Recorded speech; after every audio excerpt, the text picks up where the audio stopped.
तुम्ही बघत आहात प्रखर न्यूज. प्रत्येक क्षण, प्रत्येक घडामोड तुमच्या सोबत.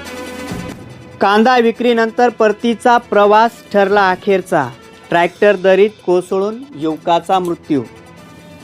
कळवण तालुक्यातल्या डांग सौंदाने जायबारी परिसरात घडलेल्या भीषण ट्रॅक्टर अपघाताने बागलाण तालुक्यावर शोककळा पसरली आहे. कळवण कृषी उत्पन्न बाजार समितीत कांद्याची विक्री करून जोरण गावाकडे परतत असताना ट्रॅक्टर चालकाचे वाहनावरील नियंत्रण सुटले आणि त्यानंतर ट्रॅक्टर ट्रॉलीसह सुमारे 20 फूट खोल दरीत कोसळला.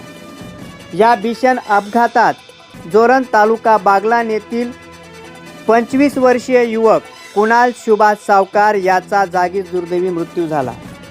आज सकाळी सदरील घटनेची माहिती मिळताच स्थानिक ग्रामस्थ, नातेवाईक आणि पोलीस घटनास्थळी दाखल झाले.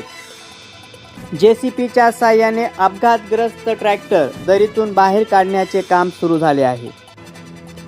कुणाल सावकार यांच्या पश्चात पत्नी असा परिवार असून त्यांच्या अकाली निधनाने जोरण गावासह संपूर्ण बागलाण तालुक्यात हळहळ व्यक्त होत आहे. प्रखर न्यूजसाठी राकेश खैरनार, किकवारी.